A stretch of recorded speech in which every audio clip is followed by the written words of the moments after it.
إن الحمد لله إن الحمد لله نحمده ونستعينه ونستغفره ونتوب إليه ونعوذ بالله من شرور أنفسنا ومن سيئات أعمالنا من يهده الله فلا مضل له ومن يضلل فلا هادي له أشهد أن لا إله إلا الله وحده لا شريك له شهادة نرجو بها النجاة من النار والفوز بالجنة وأشهد أن محمدا عبده ورسوله بلغ الرسالة وأدى الأمانة ونصح الأمة وجاهد في الله حق جهاده حتى أتاه اليقين فصلوات الله وسلامه عليه وعلى آله وصحبه ومن استنى بسنته واهتدى بهديه إلى يوم الدين أما بعد فإن أصدق الحديث كتاب الله وخير الهدي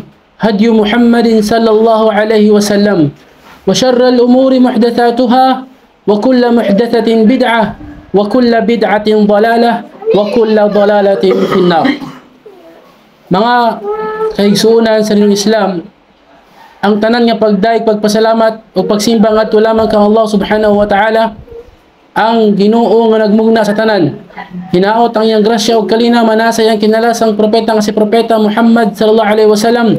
Lakip na sa iyang pamilya, mga kauban o sa tanan nga mga nagsubay sa tulid nga dalan hangtod sa adlaw sa paghukom. Ang Allah subhanahu wa ta'ala miingon sa balaang Quran, Ya ayyuhalladhina amanu taqullaha haqqa tuqatihi wa la tamutunna illa wa antum muslimun. Nga ambot pasabot o kamong mga magtotoo. Bitawag sa Allah subhanahu wa ta'ala ang mga Muslim nga mga mituo kaniya, kahadlokin ninyo ang Allah sa tinuod nga pagkahadlok. Pinaagi sa pagtuman sa iyang mga mando o paglikay sa iyang mga ginadili. Ug ayan yung tuguti nga kamo kuhaan og kinabuhi gawas lamang nga kamo tinuod nga mga Muslim. Mga kaigsuonan sa reliyong Islam, ang Allah subhanahu wa ta'ala miingon sa balaang Quran, وَمَا خَلَقْتُ الْجِنَّ وَالْإِنسَ إِلَّا لِيَعْبُدُونَ. Wala na ako gimugna ang mga jin, mga ikanto ug mga tao gawas lamang nga ako ilahang simbahon. Kini nga aya sa Quran nagapamatuod sa hinungdan nganong naglungtad ang tanan, nganong adunay mga tao, nganong adunay mga engkanto, ug nganong adunay mga buhi niining kalibutana nga tuang makita o wala makita. Ang Allah subhanahu wa ta'ala iyang gipahibalo kanato nga ang hinungdan nganong kita buhi walay lain kundili aron lamang siya simbahon. Ug ang Allah subhanahu wa ta'ala iyatang gihatagan sa tanan nga mga butang nga mapasayon kanato ang pagsimba kaniya.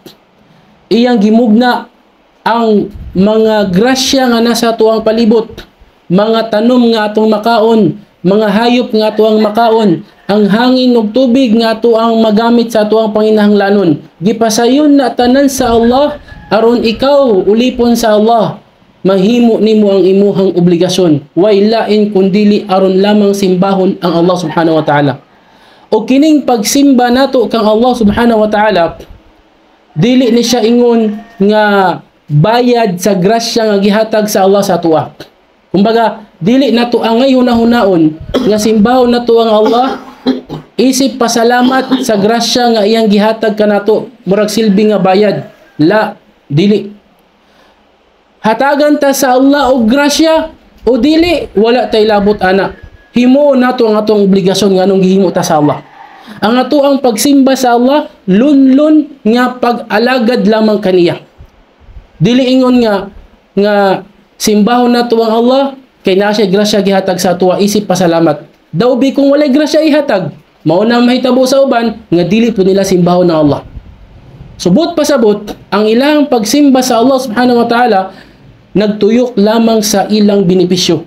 Ug mao nay dapat likayan sa usa ka Muslim nga naay sakto nga naihugot nga pagtuo kang Allah.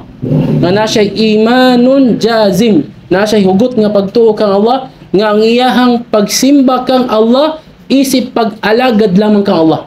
Ug mao na siya jud ang hinungdan nganong buhi siya. Hatagan sa grasya, di siya hatagan og grasya, wala siya ilabot ana. Mo na mga kaigsunan sa Islam, ang Allah subhanahu wa ta'ala aduna siya gihisgot sa Quran nga usa ka aya nga nagsuporta sa ato ang giingon nga Allah giingon sa Quran, wa minan nasi man ya'budu Allah ala harf fa in asabahu khairun itma'anna bih wa in asabatu fitnatun inqalaba ala wajhi khasira ad-dunya wal akhirah. Ningon ang Allah ug lakip sa katawhan nga nagasimba kang Allah sa tumoy lamang. Nalang sila sa tumoy, ang ilang pagsimba sa Allah nasa tumoy lang. Kung sila makabaton o kaayuhan sa pagsimba sa Allah, mukupot sila. Mukupot sila. Nindot ni, kay natay kaayuhan makuha. Mukupot sila. Apan, kung sila hatagan ng pagsulay, mubaliktad dayon sila. Khasira dunya wal akhirah, ang Allah mingon, siya nalugi diri sa dunya, lakip na sa pikas kinabuhi. Wadhalika huwal khusran al-mubin, ug mao kana siya ang tinaw, dayag, tataw nga pagkasalaag o pagkalugi. Allahu musta'an. Kana nga aya sa Quran ingon si Ibn Abbas radhiyallahu anhuma, usa sa mga sahaba sa Propeta Muhammad sallallahu alaihi wasallam, nga kining aya sa Quran nibaba ni siya, nipakanaog ni siya agi sa mga tao nga mga Arabo nga nagpuyo sa disyerto. Nadunggan nila nga ang Propeta Muhammad nag-migrate na siya paingon sa Madina. Og naay bag-o nga relihiyon nga iyang gisangyaw. Niingon ang kani mga tawhana, sulayan daw nato, maadto ta sa Madina og mag-Muslim ta. Kung nabatay kaayuhan nga makuha anak. Tayib, ang nahitabo sila miadto sa Madina og ilang gibutyag kang Propeta Muhammad nga sila mag-Muslim. Sa dihang sila nag-Muslim, ang ilang mga kahayupan na nambok, ang ilang mga tanom na munga, ninduta sa Islam og niligon sila sa Islam. Kay nakita nila nga murag naay grasya silang makuha. Pagkahuman niini mga kaigsunan sa Islam, nanganiwang ang ilang mga hayop og dili na mamunga ang ilang mga pananom, gipang tanom. Miingon sila, paita ani may raman sa permiro ning Islam. Og diha-diha sila mitalikod og mibiya sa Islam og nanguli sa ilang lugar. Mao na ang Allah gaingon sa Quran, iyang gipababa, iyang gipakanaog kini nga aya sa Quran, wa minan nasi may ya'budullah ala harf, og lakip sa katawhan nga ilang ginasimba lamang ang Allah sa huyang nga pagkupot, nasa tumoy lamang. Fa in asabahu khairun, kung makakuha siya og kaayuhan, itma'anna bih, mas muhugot ang iyang pagkupot sa Islam. Kung nasa benepisyo makuha. Wa in asabat fitnatun, kung siya hatagan sa Allah pagsulay, inqalaba ala wajhihi, mutalikod siya, mubiya siya, khasira dunya wal akhirah, siya ang nalugi diri sa dunya ug sa pikas kinabuhi. Dalika huwal khusran mubin, ug mao kana siya ang tataw nga pagkalugi, tataw o tinaw nga pagkalugi. Aqulu qawli hada wa astaghfirullah li wa lakum wa lisa'iril muslimina min kulli dhanbin fastaghfiruhu innahu huwal ghafurur rahim.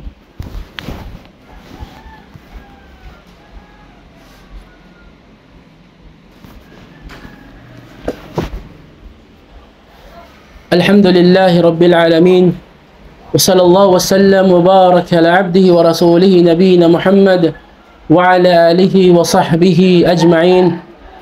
Amma ba'd. Allah subhanahu wa ta'ala miingon sa Quran, ya ayyuhalladhina amanu ittaqullaha wal tanzur nafsum ma qaddamat lighad wattaqullaha innallaha khabirum bima ta'malun. Kadlokin niyo Allah sa tinuod nga pagkahadlok ug lantawa sa matag usa kaninyo kung igo na ba ang iyang kaayuhan nga nahimo aron iyang mabalon didto sa iyang lubnganan o sa adlaw paghukom. Apan kung kini wala pa ug dili pa igo, ittaqullah, kahadloki pa ninyo ang Allah ug paspasi paghimog kaayuhan ug likay sa mga dautan. Innallaha khabirun bima ta'malun, sa pagmatuod ng Allah hingpit nga nasayod sa tanan ninyong mga ginabuhat. Mga kaigsuonan sa Islam, ang aya sa Quran nga giingon sa Allah nga wala niya gimugna ang mga engkanto ug mga tao gawas lamang nga ato siyang simbahon, naay usa ka butang nga kinahanglan nato nga mas masabtan pa sa kini nga aya. Mao ni siya ang giingon sa mga ulama nga dili nimo pwede himuon nga rason ang dunya aron dili ka makasimba sa Allah. Nga naman, kay ang kasagaran sa mga tao karon na busy na sila sa dunya og nakalimtan na nila ang hinungdan nganong gimugna sila sa Allah. 5. Naay usa ka kaalam sa Islam nga kinahanglan natong masabtan sa kini nga aya aron malikaya nato kini nga pagtuo nga dili ta makuan sa dunya, dili siya mahimo nga rason nga dili ato masimba ang Allah. Sa Islam naatay pagtuo nga ang tanan nga grasya nakasulat na. Kung unsa tong imuhang grasya wala pa ka gimugna sa Allah before 50,000 years. Wala pa ka gimugna sa Allah, gisulat na sa Allah nga maura na ang imuhang grasya. Dili na madugagan o dili na makuhaan. Mauna sa Islam, natay pagtuo nga samtang buhi pa ka, buot pasabot na pa kay grasya. O sa dihang mahurot na ang imuhang grasya, mamatay na ka. Mauna naingon ang Nabi sallallahu alaihi wasallam, lan tamuta nafsun hatta tastawfiya rizqaha. Dili mamatay ang sa katawo hangtod nga mahurot niya kao ng ihang grasya. Muna ang mga ulama na sila nakwento usawa ni Sheikh Ibn Uthaymin rahimahullah nga nasa nakwento nga nay usa ka tawo nga naglakaw sa desierto. Sa iyang paglakaw nahagbong siya sa atabay. Tabay nahagbong siya. O kato nga tabay lalum nga tabay. Og talagsaon ra dito ang mabuhi basta mahagbong. Pero naluwas siya sa mga tao nga nakakita sa iyaha og nabuhi siya. Sa diyang nana siya sa ibabaw, sa tabay, nana siya sa yuta, gipainom siya og gatas. Gipainom siya og gatas kay gigutom, giuhaw. Pagkahuman, gipangutana siya, nganong nahagbong man ka dinha? Naunsa nimo pagkahagbong dinha? So iya kining gidemo niya.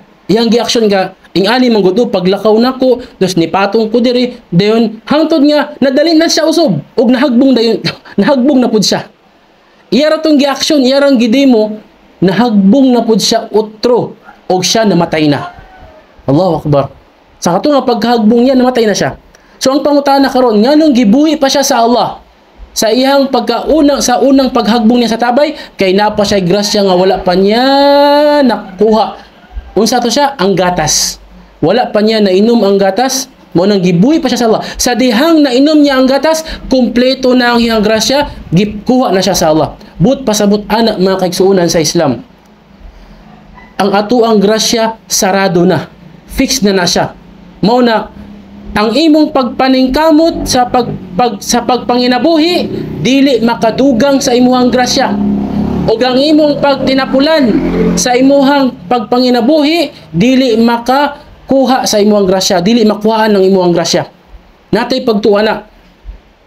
Ang problema man gud na impluwensyahan ta sa western ba nga agi sa western nga education ang gitudlo nila wala man gud sila gituhuan nga Ginoo nga mohatag sa ila grasya kay mga atheist sila. Kita naman tay Razak, natay Allah nga mohatag sa tuwa og grasya. Sila nga mga dili mga Muslim nga mo'y nagtudlo sa ato sukad sa elementary, high school, college, sugod pa sa kinder gani, sila mga atheist nga mga tao nga wala sila'y pagtuo nga naay Ginoo nga maghatag sila grasya. Mauna busa ang ilahang pagtuo nga sila ang muhatag og grasya sa ilang mga kaugalingon. Mao nang nasa lay pagtuo nga kung dili ka maningkamot wala kay grasya. Wallahi igsuon sa Islam. Bisang pag maningkamot ka, dili madugagan ang grasya nga nahatag na sa Allah sa imuha. O bisang pag magtinapulan ka, dili makuhaan ang grasya nga gihatag na sa imuha. Tanan naka-fix na siya. Sa Islam, gisugo lang ta nga maningkamot nganuman kay makasala maka kung dili ka maningkamot. Na kay pamilya gibuhi, dili ka magkugi, di ka maningkamot o pangita og kuan. Makasala ka. So katulang ang atuang kuan yani katulang ang diferensya. Kung maningkamot ka sa pagpanginabuhi, hatagan ka sa Allah og reward. Na kay reward, gantimpala. Kung dili ka maningkamot sa pagpanginabuhi, makasala ka. Kay imong napasagdan imong pamilya. Pero ang grasya pareho ra. Maningkamot ka, di ka maningkamot, pareho ra ang grasya igsuon sa Islam. Di na siya mausob. Dili madugangan agi sa imong pagpaningkamot o dili po siya makuhaan agi sa imong pagtinapulan. Mauna ang Allah subhanahu wa ta'ala nganong iyang gifix na ang grasya kay aron dili nata maghuna-huna pa ana. Ngano man kay wala man ta gihimo sa Allah ni ining kalibutan na para anang abutang gihimo ta sa Allah ni ining kalibutan na para simbahon ng Allah. Busa ayaw himua ang pagpangita nimo grasya nga mahimong pugong, mahimong babag sa imong pagsimba kang Allah. Ngano man kay bisan pa og 24/7 ka magpangita og grasya wa kay tulog-tulog sikag panginabuhi. Kung unsa to nakakadar sa imuha, katura jud ang imuhang makuha. Katura, ug dito madungagan. Daghang kayo mga tao nga mga tapulan, apan sila pang na adunahan. Ug daghang mga tao nga mga kugihan, ug hangtod karon kabus gihapon. Daghang mga tao nga mga tapulan, apan sila pajud ang naadunahan. Ug daghang mga tao nga kugihan, ug hangtod karon kabus gihapon. Ngano man kay ang grasya man gud dili nimo makuha sa pagkugi ug dili makuhaan sa pagtinapulan. Nganong manarbaho ka ngano makugi lang ka aron makareward ka sa Allah. Kay kung dili ka mo trabaho, di ka magkugi, makasilutan man ka sa Allah. Pero ang grasya nga imo ang bahin, fix na to siya. Allahu Akbar. Muna atong pagtuo sa Islam. Muna dili angay bitaw nga mahimo ang ato ang pagpanginabuhi nga babag aron dili nato mahimo kung unsang obligasyon nganong gihimo ta sa Allah niining kalibutana. Ang adlaw musilang musalop na pod, pagkaugma musilang na pod, musalop na pod, pagkadamlag musilang hangtod kanus di ba? Nganong nata diining kalibutana? Unsay ato ang gihulat, unsay ato ang obligasyon nganong nata diri? Naningkamot ta para makakaunta. Dayon kung nakakauna ta unsay atong buhaton? Magpagutom na pod. Para maningkamot na pod, para makakaon na pod, magpagutom na pod, mura taog walay kalainan sa mga hayop. Munang sa Islam, gitaas sa Allah wa karrama Allah, yani lakad karramna bani Adam. Ang Allah giingon among gitaas ang karangalan sa mga angkan ni Adan, ang mga tao kita. Sa unsa nga pamaagi sa pagsimba kang Allah subhanahu wa ta'ala. Busa mga kaigsunan sa Islam, dili nato himuon ang dunya nga makababag sa atuang pagsimba kang Allah. Maningkamot ta sa atuang pagpanginabuhi og dili nato biyaan ang atuang pagsimba sa Allah kay maunay yani ato ang pinaka kayamanan karon diri sa atuang pagpuyo sa kalibutan. Unsaon man ang dato ka pero di ka Muslim, ni kamatay mo impyerno ka. Di ba? So kayamanan nato ang Islam. Allahu Akbar. Muna ato ang pangayoon sa Allah nga paligunon ta sa Allah sa kini nga reliyon. Allahumma ya muqallibal qulub, tsabbit qulubana ala dinik. Ya Allah, nga maghawid-hawid sa nga magbali-bali sa among mga kasing-kasing palig-una ang among kasing-kasing sa imong relihiyon. Magsalawat ta sa Nabi sallallahu alaihi wasallam. Allahumma salli ala Muhammad wa ala ali Muhammad kama sallaita ala Ibrahim wa ala ali Ibrahim fil alamin innaka Hamidum Majid. Wa barik ala Muhammad wa ala ali Muhammad kama barakta ala Ibrahim wa ala ali Ibrahim fil alamin innaka Hamidum Majid. Wa qala rabbukum ud'uni astajib lakum. Magduata sa Allah. Amin ya rabbal alamin. اللهم لك الحمد لا إله إلا أنت المنان بديع السماوات والأرض يا ذا الجلال والإكرام. اللهم اغفر لنا ذنوبنا وذنوب جميع المسلمين والمسلمات والمؤمنين والمؤمنات الأحياء منهم والأموات. اللهم آت نفوسنا تقواها وزكها أنت خير من زكاها أنت وليها ومولاها يا رب العالمين. اللهم انصر الإسلام والمسلمين. اللهم انصر الإسلام والمسلمين في كل مكان. اللهم انصر الإسلام والمسلمين في كل مكان. اللهم انصر إخواننا المستضعفين في غزة. اللهم انصر إخواننا المستضعفين في فلسطين. اللهم انصرهم يا رب العالمين. اللهم عليك باليهود الغاصبين. اللهم عليك باليهود الغاصبين. اللهم عليك باليهود الغاصبين. ربنا آتنا في الدنيا حسنة وفي الآخرة حسنة وقنا عذاب النار. وصل اللهم على نبينا محمد وعلى آله وصحبه أجمعين وسلام على المرسلين والحمد لله رب العالمين. أقم الصلاة.